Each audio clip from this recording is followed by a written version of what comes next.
He was that final Passover lamb, the sin offering. He had to go through with it. But God helped him in giving him an angel to minister to him. He went out from the garden, he found them sleeping again, and this time he said to him, "Sleep on." But then shortly thereafter, he sensed that the soldiers were coming, or perhaps he saw them coming, because from the Mount of Olives, you can look across to Jerusalem and you can see the gates opening and you can see the soldiers coming. Hundreds of Roman soldiers, hundreds of them, along with the temple guard, with all of their garb, with their shields, with their swords, with their torches, going across the valley of Kidron, coming up to into the Garden of Gethsemane to take this one man.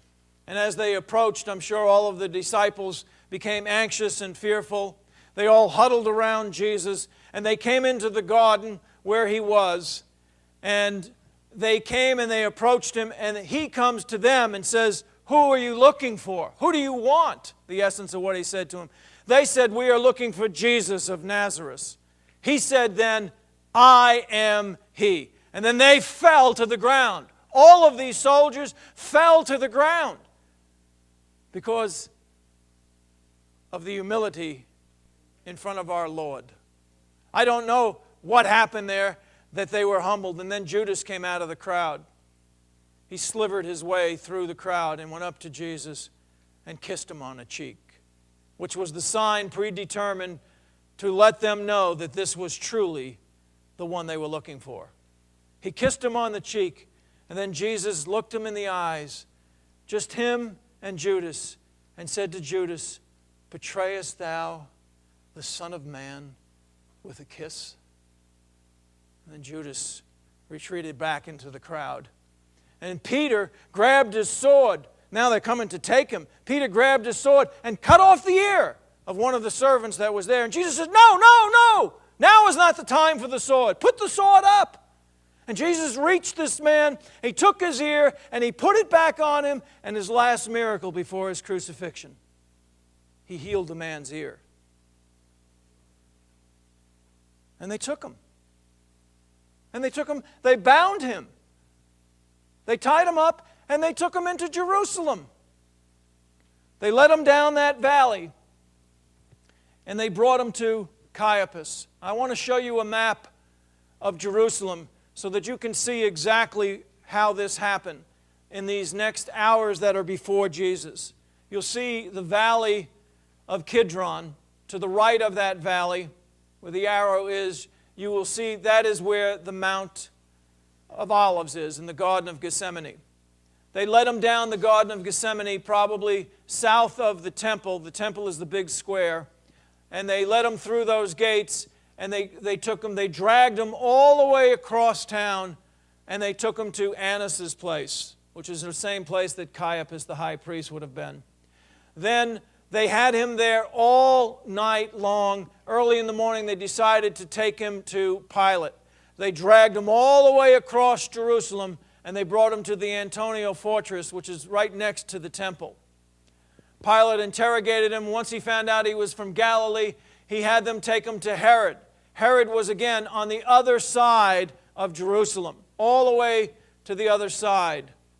And he went to Herod, and Herod interrogated them there. Then from Herod, again in his incarcerated state now, beaten badly, they dragged him back across town to the Antonia fortress, where they would finally decide to crucify him.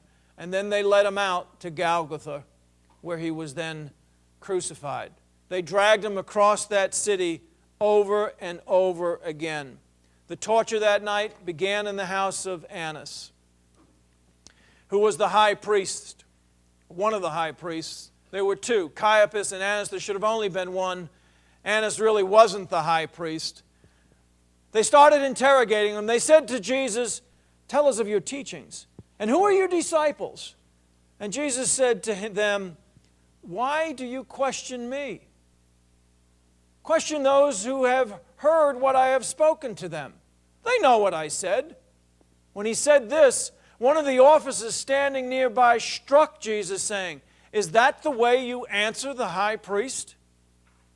Jesus said, why are you asking me? You've had your guys around me all the time, dogging me. They know what I taught. Jesus' response to that was, I didn't know he was the high priest. It's inappropriate to speak that way to the high priest. And then they began to beat him. They had a thin, whip-like cane, and they smacked him in the face with that. And they hit him over and over with that. Then after a period of time, they took him to Caiaphas' palace, where was gathered 70 of the Sanhedrin. The ruling elders of Israel were all gathered together for a mock trial, or I don't know if it was a mock trial, for a trial that was an illegal trial. First of all, it was done at night. It had all of these tremendously illegal proceedings. They kept on trying to find something for which they could convict Jesus. Of course, they could find nothing because he was the only perfect man who had never sinned. He broke no laws ever. He never did anything wrong, so they couldn't find anything to convict him for. They brought in witnesses, false witnesses, many witnesses. All night long this went on. They finally found 2 witnesses to agree that they heard Jesus say that he would cast down the temple and in 3 days raise it again. And of course they misinterpreted what Jesus said. He wasn't talking about the temple. He was talking about himself. Actually, he was talking about the very time that he was beginning to endure. Finally, the high priest, in absolute frustration, in anger, just beside himself, he yells at him, I adjure you by the living God, that you tell us whether you are the Christ, the Son of God. And Jesus responds, you have said it yourself. Nevertheless, I tell you, hereafter you will see the Son of Man sitting at the right hand of power and coming on the clouds of glory, or the clouds of heaven. In Jesus' heart, in his mind, at the beginning of this horrendous ordeal, his mind is upon the hope. He knows he's coming back in the clouds. And he knows he's going to reign as king. This is what he holds. When Caiaphas heard this, he rent his clothes and said, what further proof need we? What shall we do with this man? He said, let's have him crucified. And then they began to torture him. A torture that began with spitting in his face. They spit in his face. They smacked him in the face. They covered his head with a bag. And they beat on him with canes and fists. And they said to him, if you are the Christ, prophesy unto us now. Who is it that's hitting you?